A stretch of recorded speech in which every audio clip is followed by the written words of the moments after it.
Shri Narendra Modi, since he took office in 2014, how do you think he's been impacting the Indians worldwide?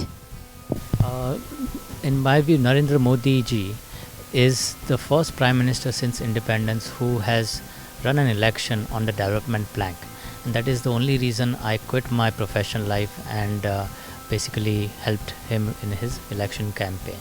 And he has been basically doing the same thing he said in the elections. From the get-go, since winning the election, he has not taken a single day of vacation. He has relentlessly been initiating and executing several projects to improve the lives of common Indians, be it through infrastructure, be it through agriculture, be it through innovations or initiatives in healthcare.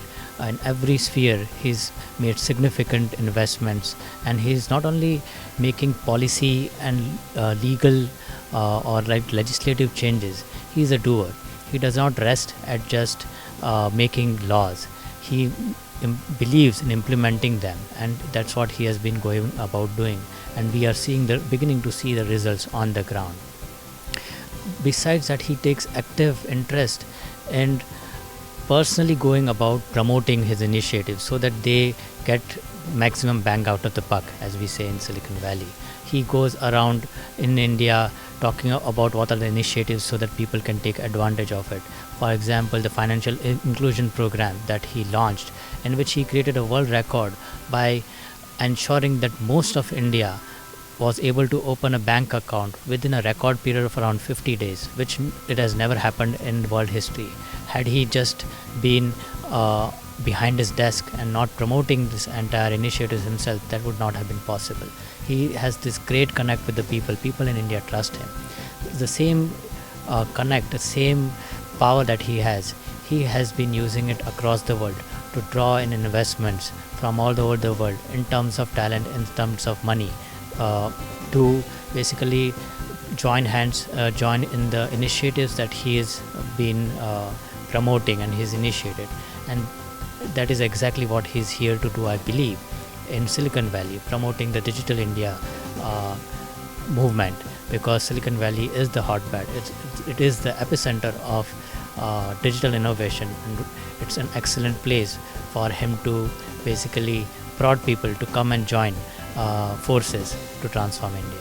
Siddharth, you have done some phenomenal work in terms of the elections for Sri Narendra Modi, and now he's here back in the US for the second time, and for the first time in the Silicon Valley since Jawaharlal Nehru decades back. So what are some of the expectations that's breeding in the technocrat community here, because he has just launched the Digital India project? So what are your observations and what are your own personal expectations from his visit? I'd rather like to say that it's quite the opposite. I think Silicon Valley people already know about India, and they know the way business is done in India. So there has been a history of a relationship with India. However, Narendra Modi's visit here is important and significant for our thought leaders as well as everybody in the community, in the sense that he will be here to make them aware of all the initiatives he's taking and galvanize them and inspire them to join hands with him in transforming India into the next superpower. In terms of thought leaders' expectations, as the word is spreading around Silicon Valley about his visit, people have started talking on their dinner tables, in the boardrooms, about what are the things he's bringing to the table, and out of that are coming out discussion points of expectations around how they could help contribute to his vision, and how in turn Modi could help ensure that he creates a conducive environment for them to come and invest both their money and their intellect in helping transform India. To talk more about Siddhartha and the digitization of the election process, what are some of the other components that you executed? So one of the other interesting projects that we did under the guidance of Honorable Amit Shah ji was in UP, where we ran a project of GPS enabled vans, which we ran over 40,000 villages across UP, which we called a dark zone, where there was absolutely no media, and we used this technology to send the message, to spread the message of development of Narendra Modi across UP, and hopefully that played a little bit role in the fantastic results we got in UP.